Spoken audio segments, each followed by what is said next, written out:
In the vast and ever-expanding universe of popular music, few moments arrive with the force of a new Taylor Swift album. Her latest, The Life of a Showgirl, released today, is no exception. The very first notes of the album opener, The Fate of Ophelia, immediately signal a deliberate conversation with the ghosts of literature past. The song title alone is a direct invocation of one of William Shakespeare's most tragic heroines, a character from Hamlet who has, for centuries, served as a cultural shorthand for feminine fragility, madness, ultimate despair. Ophelia's story is a desolate one, defined by the men around her ending in a watery grave, a silent victim of a world she could not control. Swift, however, is not known for leaving tragic heroines to their predetermined fates. As she famously did in Love Story, where she rewrote Shakespeare's most iconic tragedy to give its lovers a happy ending, she once again steps into the role of a modern mythmaker. In a recent interview, Swift herself confirmed the song's conceptual roots. It's all kind of a play on Ophelia from Hamlet, who was driven mad by love. This framing is crucial. It establishes that Swift is not merely referencing the character, but actively engaging with her legacy, using the familiar tragedy as a backdrop against which she can paint a new, far more hopeful picture for a modern audience. The decision to place this track as the album's opener is a powerful statement of intent.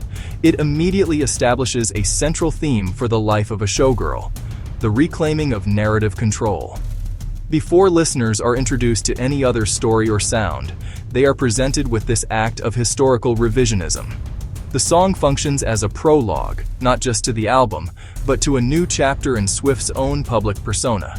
It suggests that the album will explore the pressures faced by a woman in the public eye, the showgirl, but will ultimately reject the tragic endings so often assigned to them in classic literature and modern celebrity culture alike. This opening gambit is both audacious and, intellectually curious.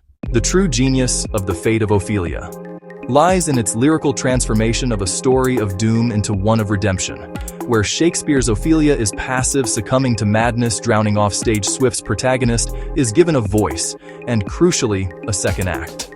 The lyrics don't shy away from the darkness of the original tale. They acknowledge the fall, the madness, the feeling of being submerged by overwhelming circumstances.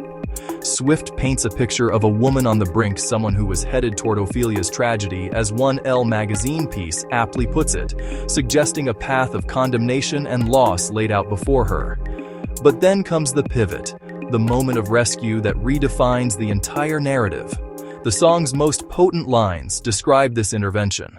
"You dug me out of my grave and saved my heart from the fate of Ophelia."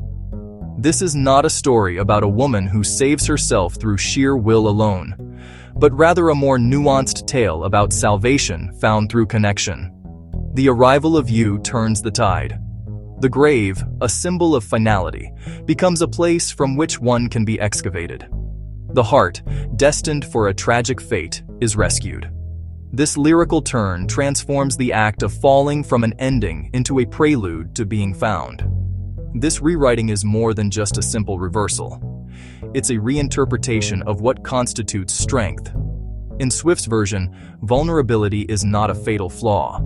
The protagonist's near drowning is not a sign of inherent weakness, but a circumstance from which she can be saved and from which she can recover.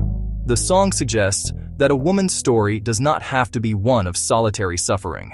This message resonates deeply in a contemporary context, challenging the age-old trope of the beautiful, broken woman who must perish for her story to have meaning. The narrative revisionism of The Fate of Ophelia extends beyond its lyrics and into the album's striking visual language.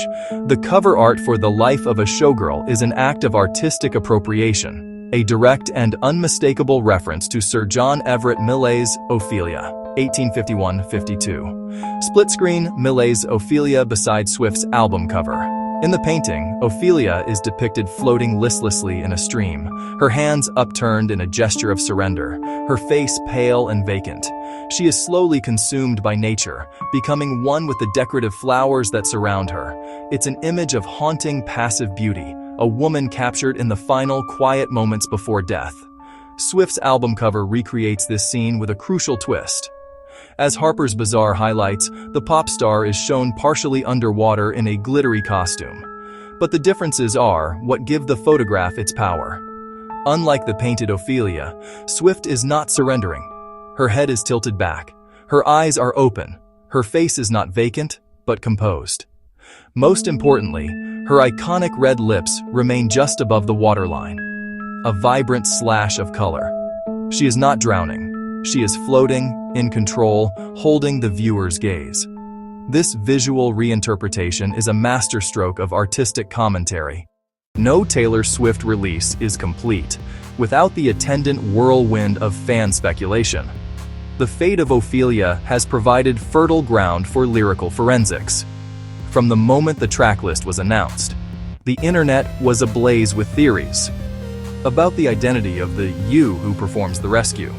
The consensus, amplified by outlets like Capital FM, points squarely at Travis Kelce. This reading transforms the song into a specific public declaration of love, a thank you note set to a Max Martin beat. This blurring of art and autobiography is a hallmark of Swift's career. She invites listeners to map lyrics onto her public timeline. The album wasn't just dropped on streaming services. It launched alongside an 89-minute soiree in theaters. Careful stage management ensures initial interpretation is guided by Swift.